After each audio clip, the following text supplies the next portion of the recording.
Hello, everybody. Welcome back to Front Page Fitness. This is episode, what is it, Lauren? 12 at this point? 12. Yeah, number 12. Welcome back to the show, the 12th edition. I am still Eric Trexler, still joined by the Dr. Lauren Colenso-Semple. Lauren, how are we doing today? So some people have been commenting that you refer to me as the Dr. Lauren Colenso-Semple, but you only refer to yourself as plain old Eric Trexler. So has your doctorate been revoked? It has been revoked, yes. It's been quite a back and forth, an aggressive legal battle that I clearly lost. No, I am comfortable heaping praise on you and all of the fanfare and credentials, and I'm just your good old-fashioned salt of the earth Ohio Midwestern guy.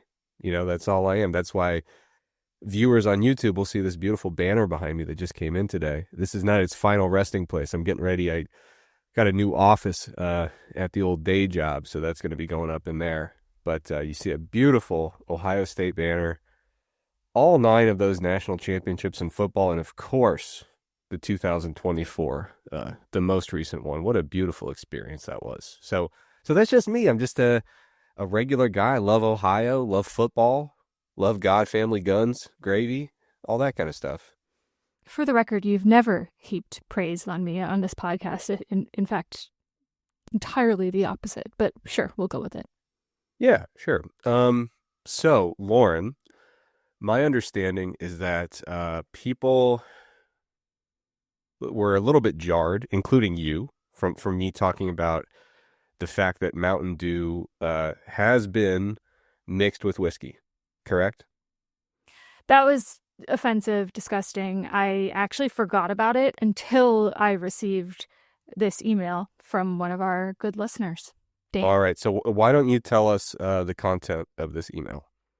So he wrote, Eric was talking about mixing bourbon with Diet Mountain Dew as a mixed drink, but I've got another one for you guys, even more off the wall. This is Guinness mixed with Monster energy drink.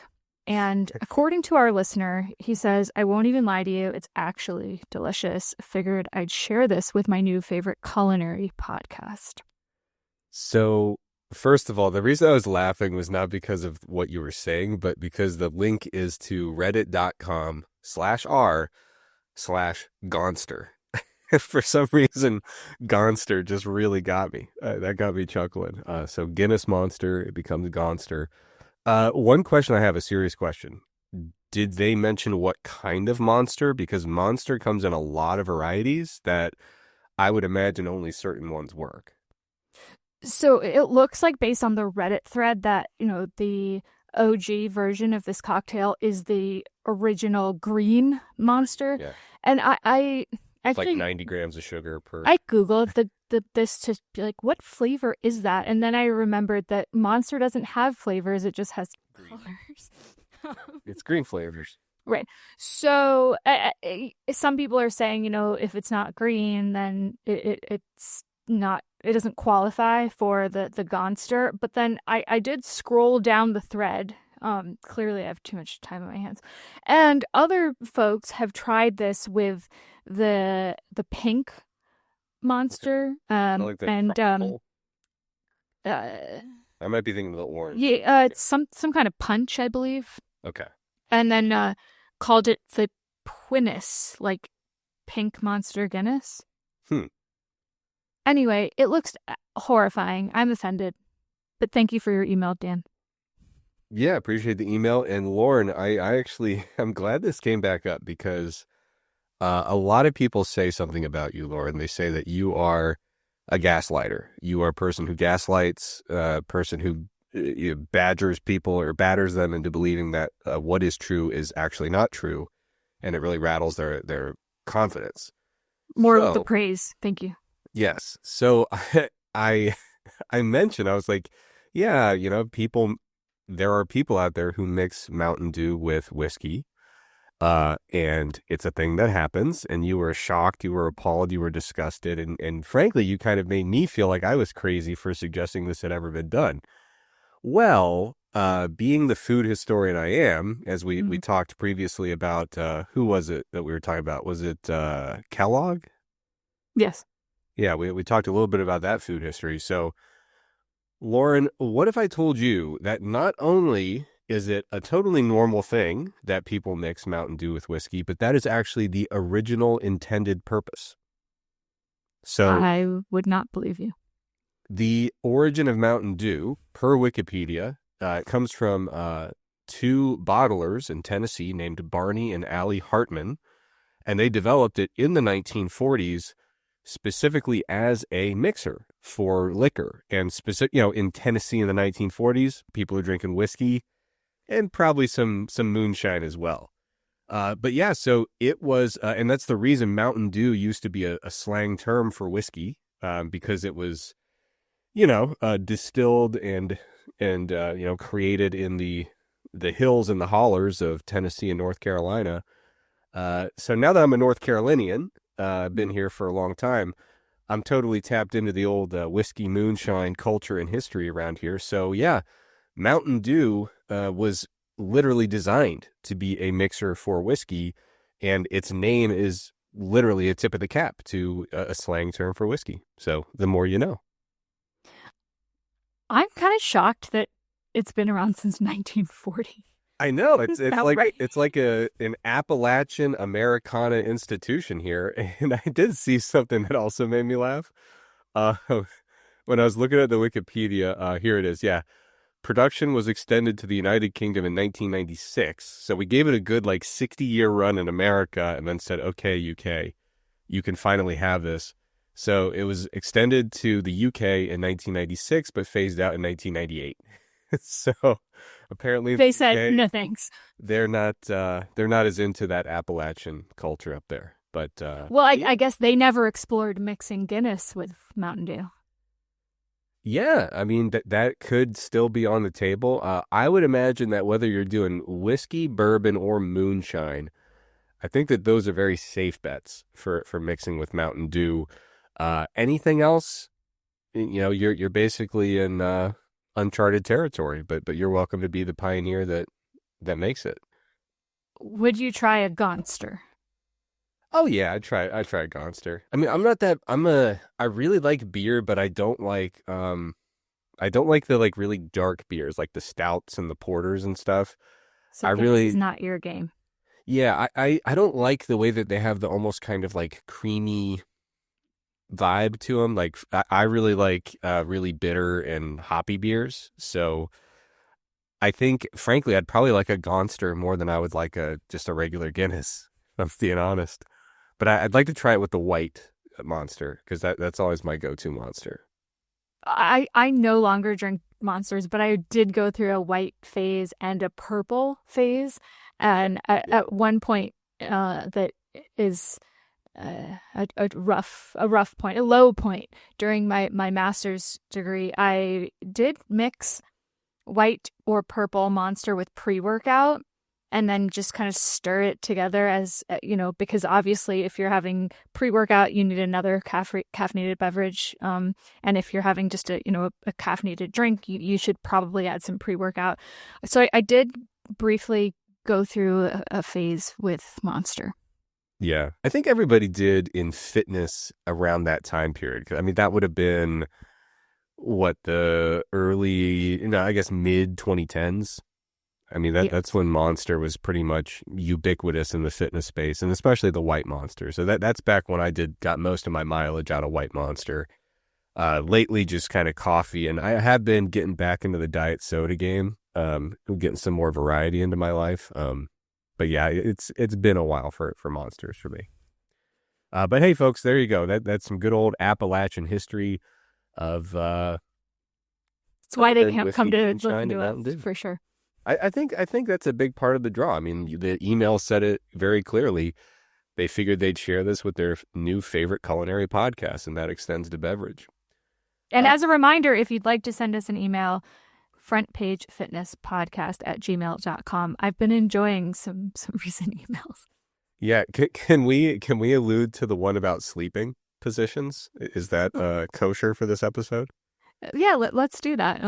The the listeners, the long time listeners of the our 12 episode podcast will be aware that we had an episode where we discussed sleeping positions, because there was a study out of Auburn University discussing optimal sleeping positions, and determined that sleeping in a cuddling position or sleeping intertwined was optimal for overall health and relationship satisfaction, good vibes, etc.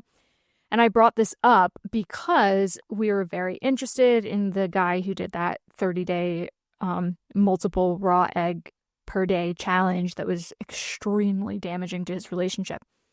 And you and I had a long conversation about these sleeping positions and, were they appropriate, who would do them, and what exactly is sleeping intertwined. So we received a very excellent email from, I'm not sure if it's Katie or Caddy. I want to say it's Katie. And she tried to elucidate this for us and also gave us some details about her relationship. So she and her boyfriend have been together for 3.5 years and do habitually fall asleep in the face-to-face cuddle position and the ill-defined intertwined cuddle position. Yeah, and by the way, none of this constitutes an endorsement from the show. I think no, care about that, no. Especially 3.5 years in. You guys got to get over each other. We grow up, No offense, our dear listeners, Katie, I think you said, you gotta get tired of that and just say, hey, that's your side, this is my side. Frankly, you might benefit from a row of pillows in between. Just create kind of 2 mini beds with a clear delineation. But yeah, face to face is really absurd to me. And then intertwined again, as we got into, is so ill-defined and abstract that I couldn't fully wrap my head around it until this email. Because Lauren, one thing you didn't mention explicitly is that this email came with figures. It did, and we really appreciate the figures. These were hand sketched and labeled, which again, very, very much appreciated. So the argument for why the face-to-face position was acceptable, or at least less egregious than we thought, was you position one pillow higher than the other pillow and then sleep. So it's not really face-to-face. It's more... It's like face to chest. Yes. And that can, it doesn't matter who is who in terms of the higher or lower position per figures 1A and 1B in the email. And then the discussion of sleeping intertwined, which I sort of believe that I had suggested this, but I will give her full credit. We'll check the tape. Yeah, all right. So you basically start in the traditional spooning position, and then one partner rolls over, but you still maintain intertwinement in the legs and or arms in some capacity. Yeah. It's too much touching. Like, I'm sweating thinking about it. I don't want to do it. It's too much touching. It's disorganized. You're basically, you had an executed spooning position that has partially collapsed at that point. It's a mess. I'm of the belief you got 2 people, you should both sleep like a vampire. On your back, arms across your chest. Separate rooms. No, same room, maybe a row of pillows between, but on your back, cross your arms across your chest, and shut your eyes. 8 hours later, you're up. Right. Yep. All right, Lauren, where do we go from here? Do you want to do you have a good moron award, or should we talk about old people smells? So the old people smells is an interesting one that I actually hadn't considered. So perhaps I learned something from the New York Post. Yeah. Okay. Never thought I'd say that. Yeah. Finally, you're being fair and balanced in terms of how you cover the journalism of the New York Post. So the headline here, this was in the wellness section. I don't know about all that, but okay, it's in wellness. And the headline is why old people smell. Sorry. While you congratulate them, I'm just going to knock them on the ever-shifting landscape of pop-up ads. I'm just trying to read the headline. Why old people smell happens, and the superfood you can eat to help prevent it. So, Lauren, why don't you educate us on what you became educated on. So what is old person smell? What causes it? And of all the beautiful superfoods, which is the perfect one that we need? Did you read it or can you guess? I did skim it enough. And for people with my attention span, they also have pictures. So I do see the superfood. So I can't guess. Okay. Well, were you surprised? I don't think anything can surprise me anymore. And the New York Post wellness page. I mean, it's not like I was scrolling down saying, well, surely this is going to pop up. Like, I didn't know what it would be, but there was nothing they could tell me that would stun me. You know what I mean?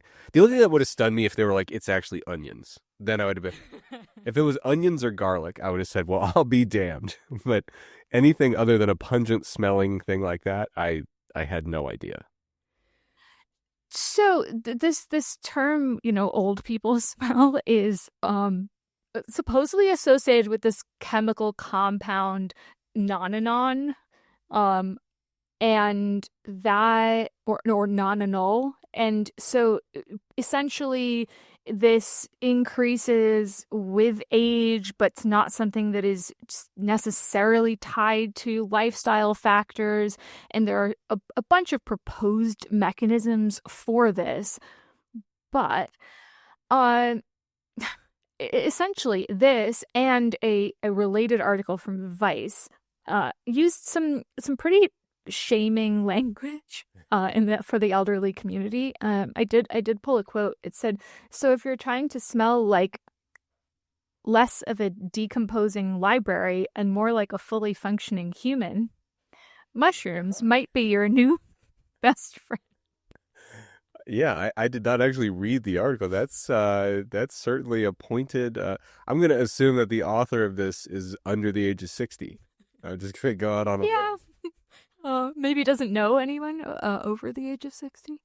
or knows people and has an axe to grind. Like maybe this person had terrible relationships with every person they know that's over the age of like 52. Yeah, that is some pretty disparaging language. Yes. So there was a study. I have some comments on the study, but it exists, and they gave different mushroom doses to men and women aged 50 to 79, and the outcomes were bad breath, body odor, and fecal odor. And they did find that 4 weeks of continuous ingestion of a mushroom extract was effective. However, these were all very subjective measures. So this was self-report improvements in. So they're just like, hey, have you noticed that you smell worse or that your fecal matter smells worse? Yeah. Interesting. Yeah, I mean this to me opened up a whole new area of literature that surprisingly I'd not yet dabbled into, but I came across a paper where they basically were like taking articles of clothing from people and like putting them in Ziploc bags basically. And they're like, hey, for the next like 5 days or whatever, don't eat these certain foods that might change your body odors. Only use like non-perfumed like soap and deodorant. And so that after like this 5-day period, they put their clothes in a bag and had people smell them. And they were supposed to like take a big old whiff of this bag of clothes and say, is this person young, middle-aged, or old? And they had like age ranges. And then they also kind of rated like basically to what extent does this smell like shit? Not literally, but just how pungent is this? And people actually were, according to this one study, which I didn't bother to like dig into meta-analyses on the topic. According to that one study, people were able to actually discern older people from the younger categories. But here's a little feather in the cap for our older listeners. I'm sure we crush it. By the way, I look at our demographics in the 70 and above category, we kill it. So huge props to us on that.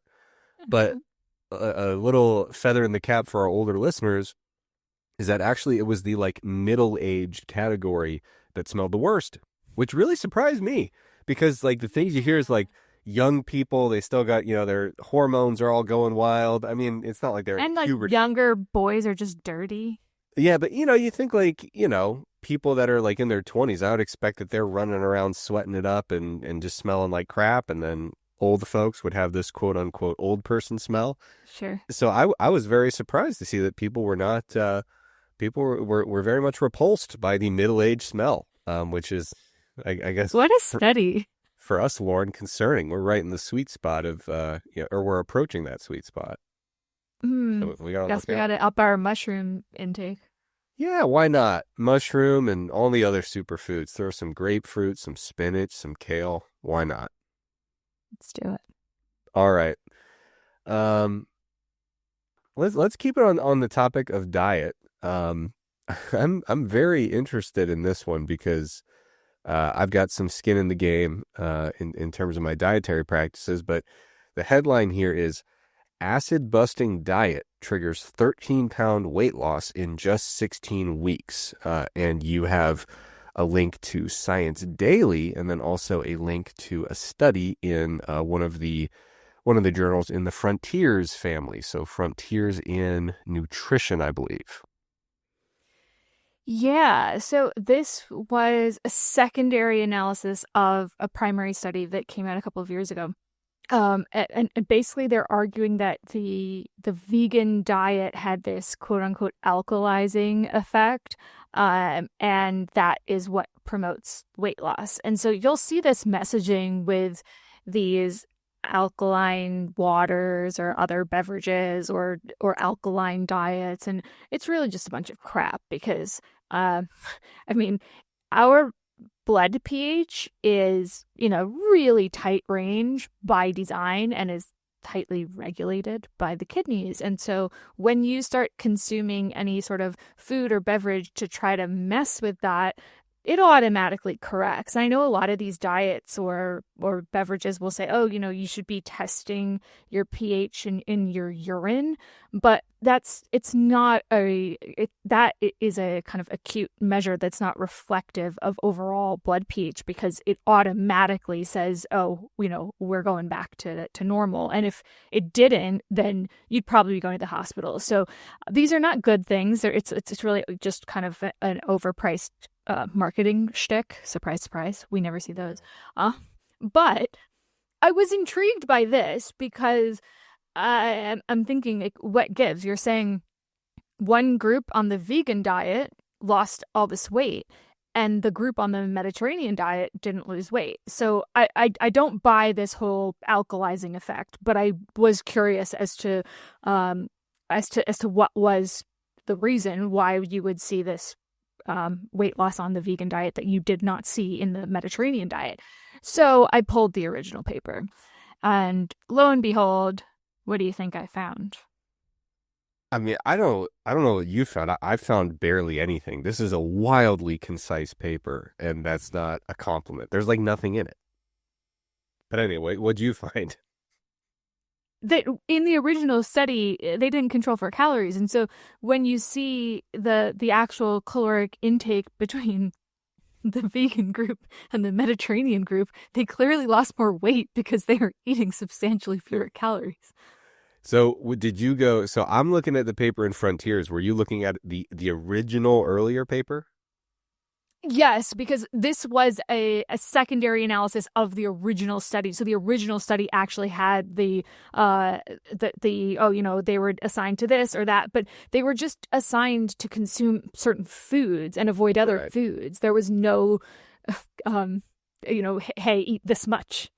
Yeah. And so basically like the habitual intake led to drastically different caloric intakes. That's very clear, and something I don't know why this secondary analysis was ever published without acknowledging that. I mean, it's such a disingenuous representation of the data. Yeah, I kind of skimmed this secondary paper and was just blown away by the lack of depth and content. Like there's just nothing in it.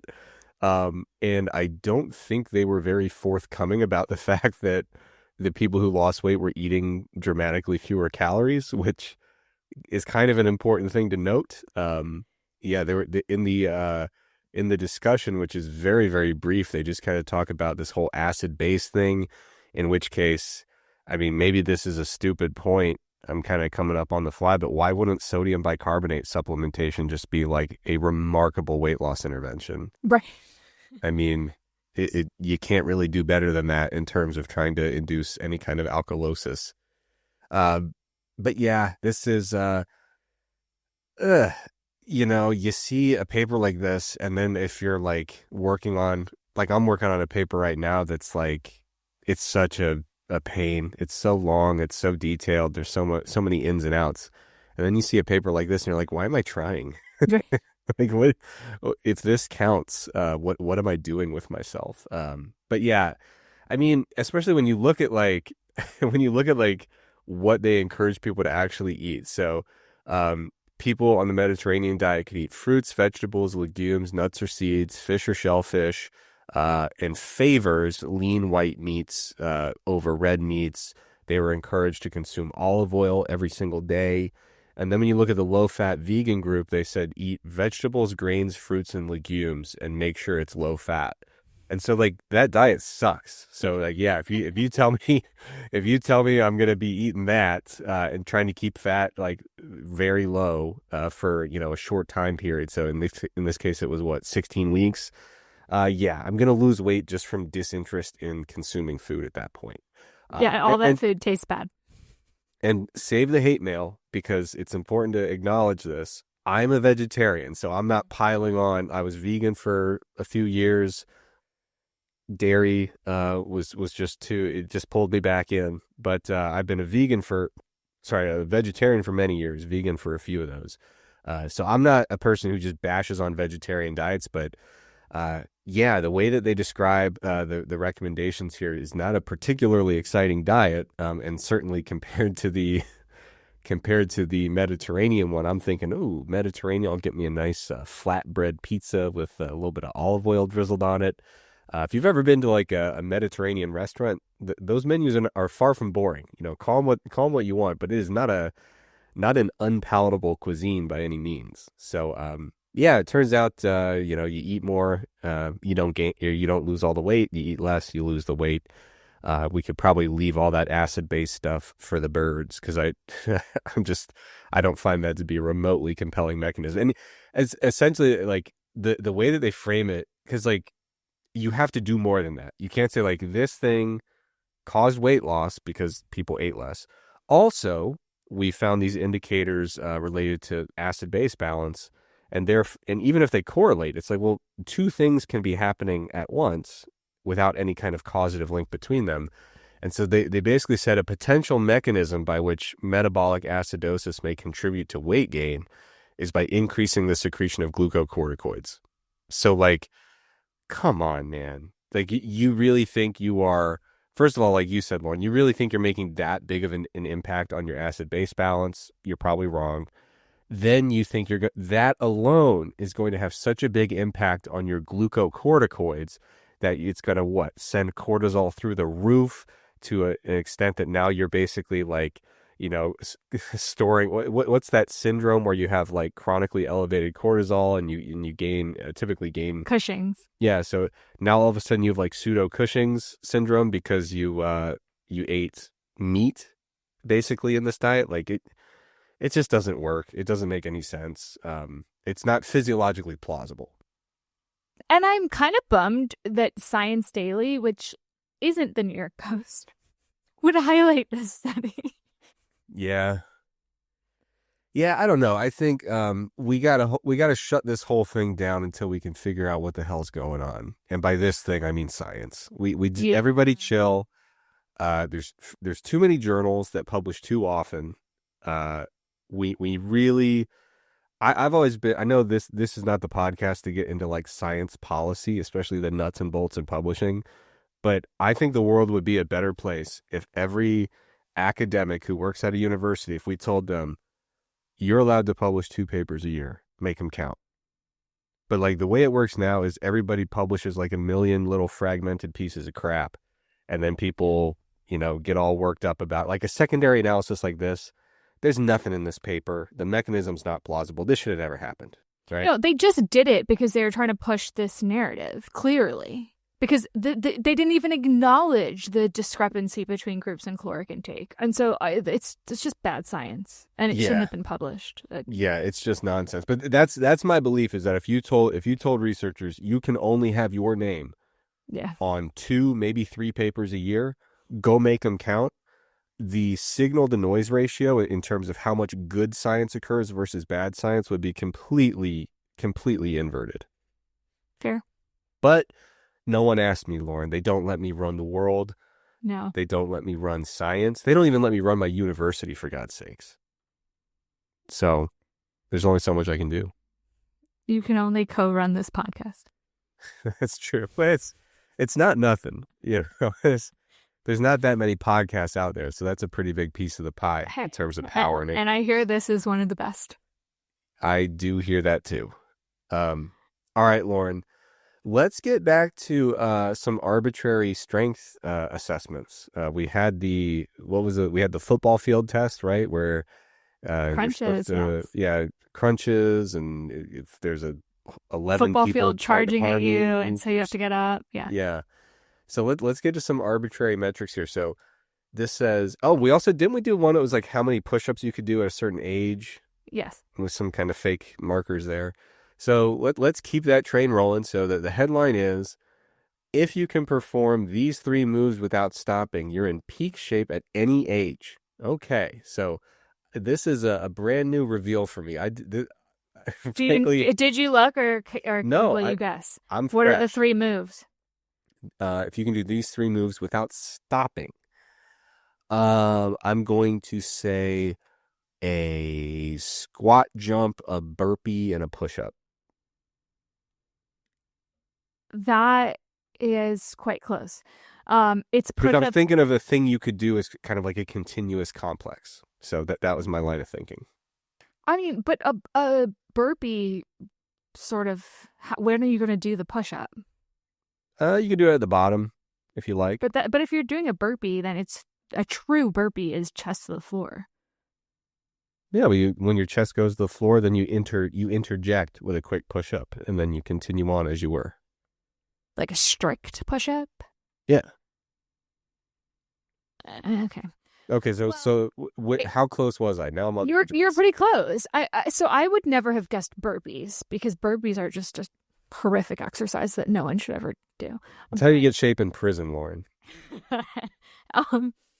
The first move is push-ups, and if you can perform 15 to 20 reps with perfect form, you are passing. And there's no age parameters. Any age. 15 to 20. The second move is deadlifts. If you're able to deadlift your body weight with proper form for 3 to 5 reps, you're passing. And then the third move is burpees. If you can properly complete 15 to 20 in under a minute, you are passing. Wow. So, okay. I'm very pleasantly surprised at how this went for me. But here's my question. What does the without stopping thing even mean in this context? Is that just one of those things where someone wrote the headline who didn't write the article and they were like, yeah, it sounds good? I think it is because it's not about the 3 moves being in a row. It's saying do the first exercise however many in a row, and then second exercise in a row, and third exercise. So the exercises are not interrelated in this conversation. So if you can do, for example, 15 to 20 burpees without stopping. Correct. Is what they're getting at. Okay, fair enough. I got a little thrown off, but...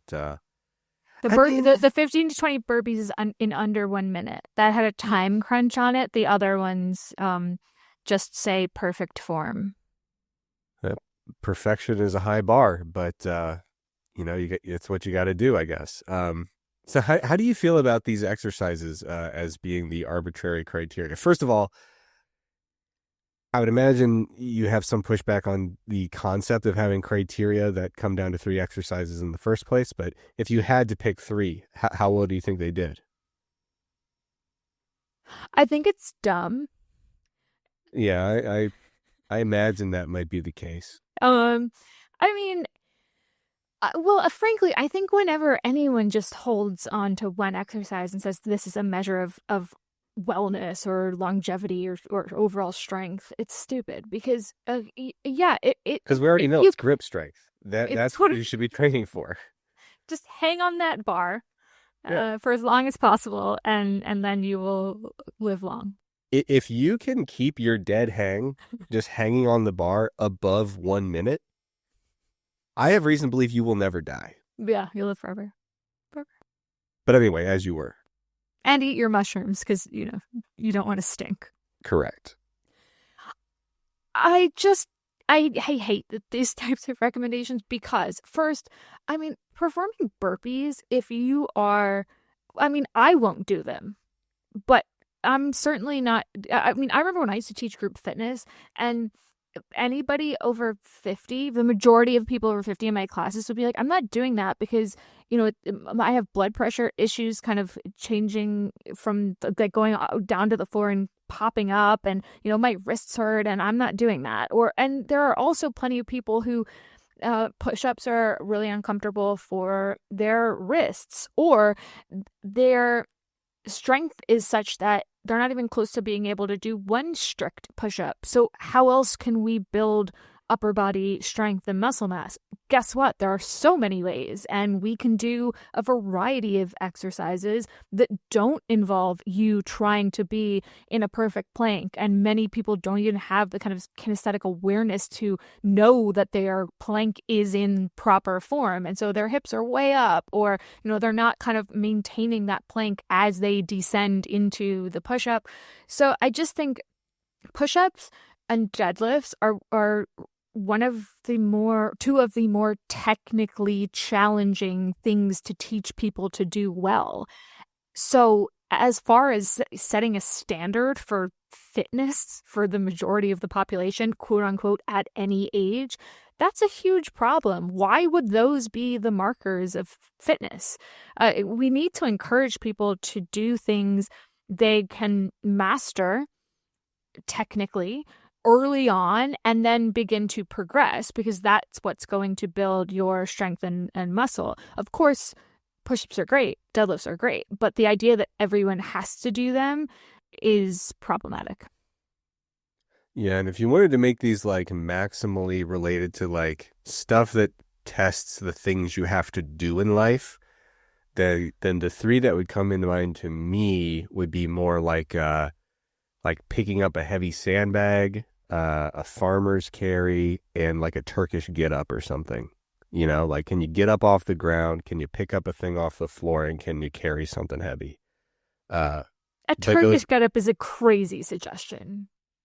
I mean, if we're like going to say, well, Lauren, we're talking about being in peak shape. Right. Okay. I mean, we're not talking about being in average shape here. Yeah. Turkish get up. I'm not like big on the exercise, but I was trying to think like, what is an exercise with a name that just kind of challenges like things that are like the hardest extrapolation of activities of daily living. You know what I mean?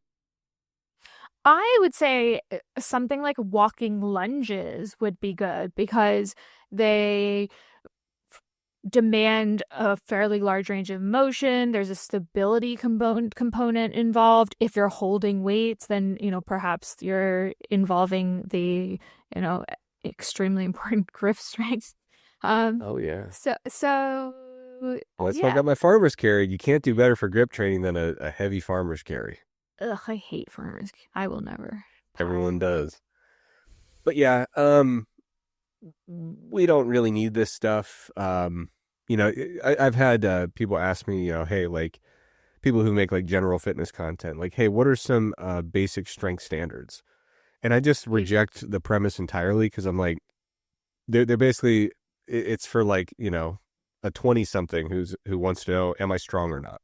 Right. So it's like, well, you got to bench this and squat this and deadlift this and you're officially strong and we'll send you a patch in the mail. You can put it on your sleeve.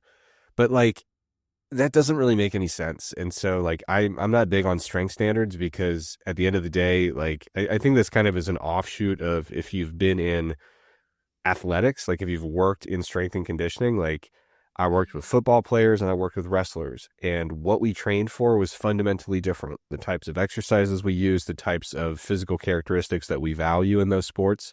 Of course, there was some degree of overlap in that Venn diagram, but at the end of the day, we train. The difference between exercising and training is that like you are training to induce very, very specific and deliberate adaptations that have a very specific purpose in mind, right? Like you are training for a thing to induce very specific adaptations. And so, when you work with athletes who are training for wildly different sports, you kind of just lose any connection to this idea of universally generalizable strength standards. Because especially in like college athletics, good grief, you're in the weight room, you're working with lacrosse, golf, and wrestling, and it's like, okay, across those three teams, what is a good strength number? You can't even decide what exercise matters, let alone how strong they should be. Yeah, and a lot of these sort of standardized tests, I remember when we were in high school, we did like the Presidential Fitness Challenge, and it's all based on how many of whatever it is you can do in a certain period of time. And that's such a stupid metric for overall fitness, right? Because if we're saying, oh yeah, like hurry up and do more, obviously your form is going to be compromised. That's definitely not how you a framework that is optimal for progressive overload, because if we're going to make it harder, it's probably going to take more time. So I don't like it when we try to do things for time, and it's one of the major criticisms I have of CrossFit for sure. Yeah. Well, all I know is the Presidential Fitness Day for me, that was my version of being the prom king. Like that was the one day that came around every year where I was like, it finally my day to be a god among men in this gym class. So that did a lot for my self-esteem. I'm sure the people in my gym class still talk about it. I'm sure they still think. Do you guys remember when Eric did that many sit-ups in 1 minute? That was wild. Yeah. Yeah, no, it never really brought me the glory that I had hoped. But if those numbers for the presidential test actually did get reported to the president, then I think at least George W. Bush was really proud of me. And that counts for something. I'm glad that you have those fond memories to look back on. And have you attended your high school reunion? I have not. No, I got out of there and I never looked back. So all this Ohio pride is really fake. Yeah, I haven't been to Ohio in many years, honestly. Basically, the thing about Ohio is like it is a beautiful concept. Like when I graduated, it was like my family left, I left, my brother left, all my friends left. So basically, I never go back because there's no one there anymore. There's no one there that I would like. There's not nobody. But, I would say of the people that I interacted with regularly in terms of family and friends, probably like 90% got out of there and will never go back to live.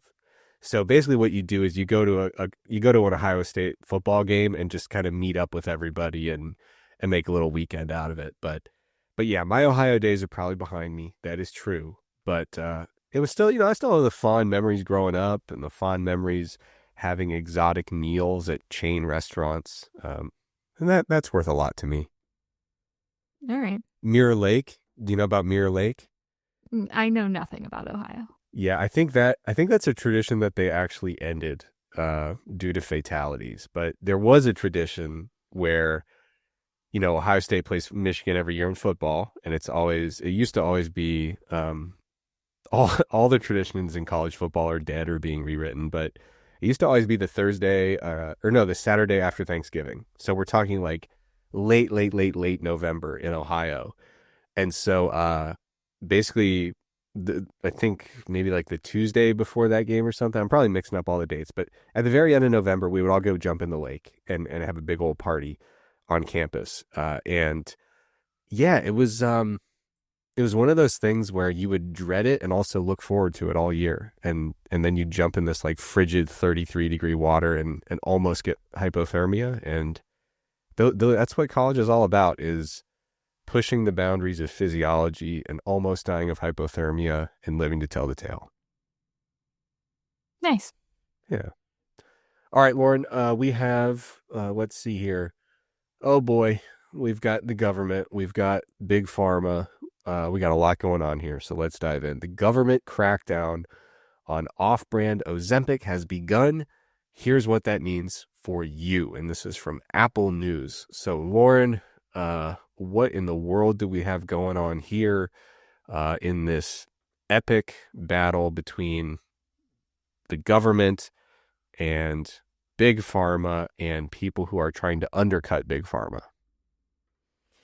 So this isn't big pharma, really. It's The little. undercut. Yeah. I mean, so and if I had to give an Instagram moron award this week, it would be related to this, because more and more there are these companies that are trying to sell semaglutide, Ozempic type drugs online. You don't need to actually go and see a physician in person. You can kind of submit your personal details, your weight, perhaps a photo, and then it gets approved and it can be shipped to your house. And these were initially introduced when there was a shortage. So back when these drugs were really ramping up in popularity, when they were approved for obesity and not just type 2 diabetes. And so that was why there was sort of an in for these companies. But now these are becoming extremely big, making billions of dollars. And the issue is that there's no longer a shortage, right? And so the FDA has said, hey, stop it. We can go back to just getting it from the manufacturer. And the issue is that a lot of these companies are selling what's called compounded versions of the drug. And we see that with hormones as well. And essentially these are kind of made in a pharmacy lab setting, and as opposed to being made by the manufacturer with strict standards. And so it would be like, since I always want to bring everything back to alcohol, if I gave you a canned vodka soda drink or canned margarita, then okay, these are the exact ingredients in it and the exact quantity of those ingredients. I didn't put anything else in it. You can open it and drink it. But if I'm manufacturing it separately myself and then sending it to you, then who knows what the actual doses are, who knows what the actual ingredients are. And so these are not FDA approved. And it stands to reason that can be really dangerous because you don't actually know what you're getting. And we're talking about a drug that you are injecting. So the issue now is that these companies are really pushing back and saying, you have no right to tell us to stop doing what we're doing.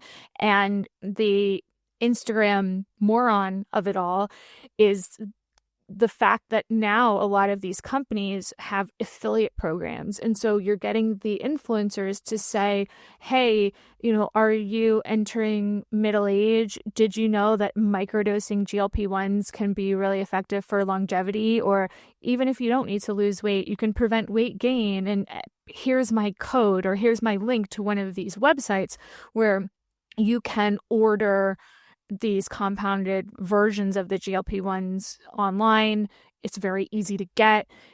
Insurance doesn't typically cover it, but it might be a couple $100s a month. So not that cost prohibitive for a lot of people. And these influencers are making a ton of money.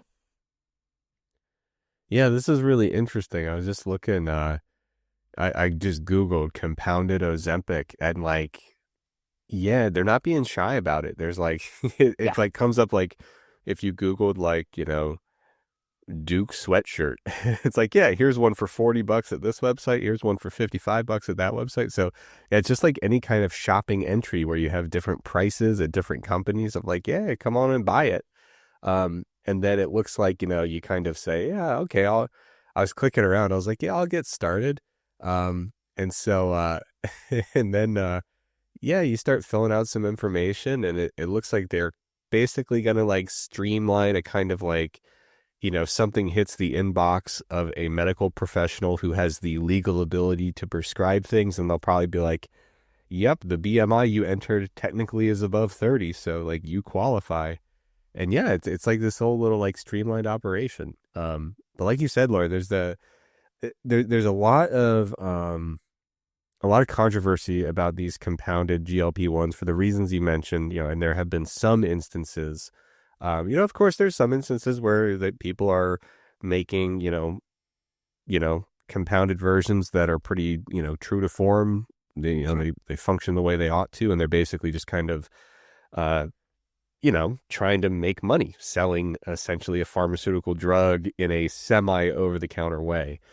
But yeah, there have been instances where people get a really shoddy product. Either it just doesn't work because it's not dosed correctly, or, there are impurities or, contamination, or it's it's stronger than it was supposed to be due to just like a genuine accident. And now all of a sudden, you have the side effects really ramped up. So all that is to say, it probably, obviously there's a lot of different opinions about anytime you talk about government crackdown on blank. There's going to be some people who say, hey, the government should play a much bigger role intervening in various things.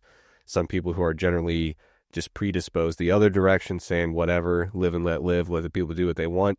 But in this case, when it comes to regulating, off-brand pharmaceuticals that are very intentionally being put into the hands of people who are not actually being directly supervised by a physician, to me, this is kind of a prime case of where, unless you're like a literal zero government kind of person, it's like, yeah, we probably ought to have some laws on the books regarding this stuff. And we probably ought to enforce those laws just to make sure people are staying safe. There was a time when we had, the old, nowadays people say like, oh, the supplement industry is a bunch of snake oil salesmen. Lest we forget about the actual snake oil salesmen back in the day who were selling all sorts of different weird potions and tinctures and things. And you had no idea what was in them. Best case scenario, it was completely fraudulent. It was like lemon juice and water. It was supposed to, cure gout, and it didn't. But there was also people who were whipping up their little potions with, cocaine and heroin in there. So yeah, we don't really want to be going back to that, Lauren. It's nice when you can get a prescription and have a high level of confidence that it's the right drug for you, according to a qualified medical professional who actually knows your health history and has skin in the game treating you. And the product that you're getting is what it says it is dosed how it says it's dosed, and is free from any impurities or contaminants. Yeah, another big issue here is that you're not really required to inform them of any other, you don't have to give them your full medical history. And there are reasons why, hey, maybe this isn't a good idea because you're already taking these other things, or you're already on other hormones. And it seems like you don't really have to disclose any of that. And this weird loophole for prescribing it to people who don't have the or below the BMI cutoff is that you're saying it's quote unquote microdosing, and they'll combine it with a vitamin B12 or something, and then say, oh, here it's for longevity purposes, not weight loss. And that is highly problematic because we do not have any data to support that use. Yeah. And like I said, we're just seeing it more and more and more because it's this multi-level marketing scheme. It's like there aren't physicians out there being like, this is a really good idea, let's all do this. It's all just kind of business driven and then influencer promoted. Well, yeah, because, like a legit physician who's operating out of a brick and mortar, office, someone who's working out of a major university hospital or something, they're not going to be like, you know what? I've been cooking up a wacky idea about off-label use of this drug that's really not acknowledged by any research, and no professional organizations have endorsed this off-label use.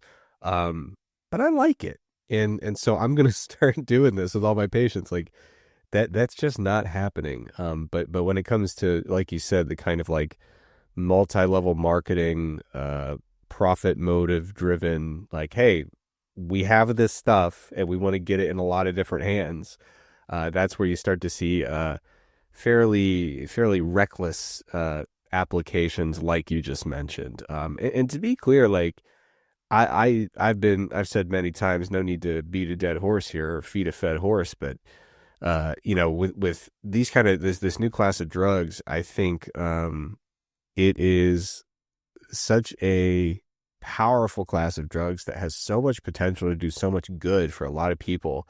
So I don't want to give the impression that I'm like wary or skeptical broadly of these drugs, but it's not like it's not without side effects, and that's something that like seems to be getting lost in the shuffle these days with a lot of discourse about various medical treatments and interventions and preventative therapies. Is like anytime you use any kind of medical intervention, especially when it comes to like pharmaceuticals, there's going to be some degree of risk in terms of side effects.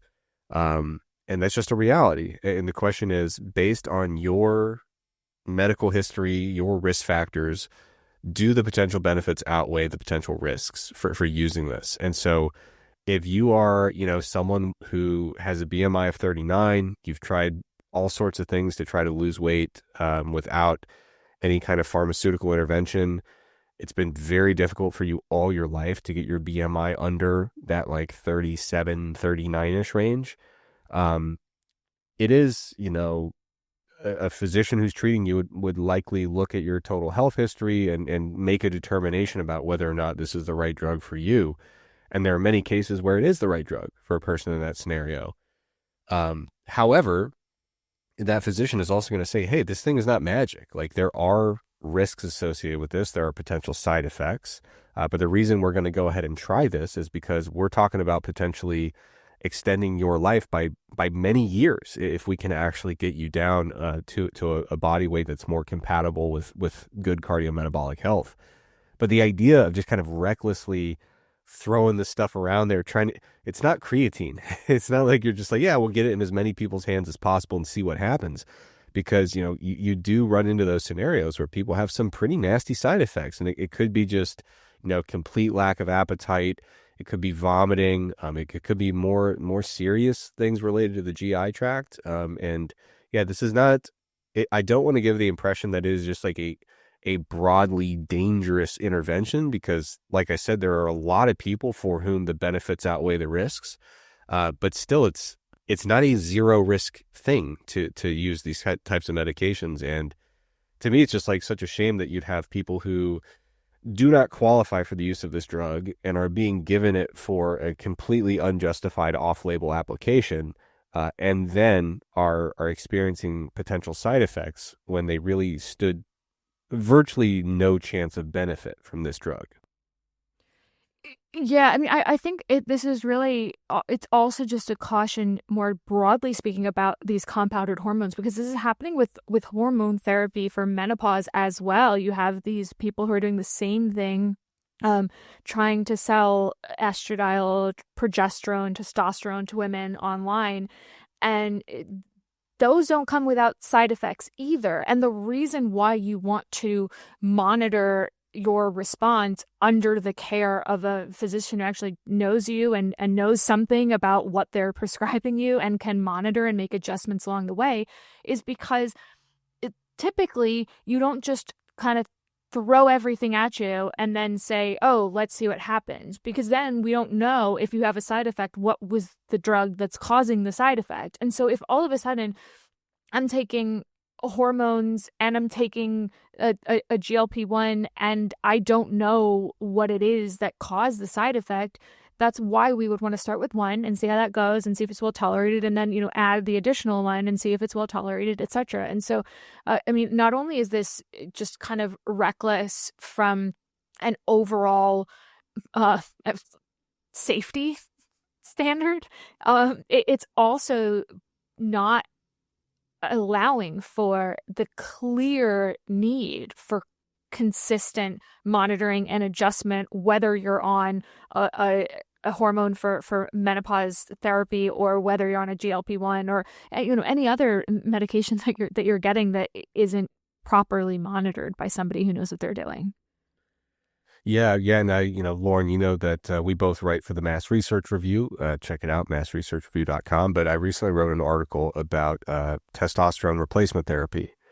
And there's a lot of people who are on TRT, and there are some people who they're not even really doing replacement therapy. They're basically just doing like testosterone supplementation, via injection. But I talked about how, there are some risks involved, but a lot of those risks can be managed if you actually are a candidate for real TRT. They can be managed and very dramatically attenuated if you are undergoing consistent and ongoing monitoring by a medical professional, right? So with TRT, you might wonder, well, is it possible that the testosterone might make my blood lipids a little wonky? Well, there's an easy way to keep an eye on that when you check it. If you worry, well, what about if maybe my prostate might react in an unfavorable way? Well, you can do repeated, testing of prostate, the PSA levels over time.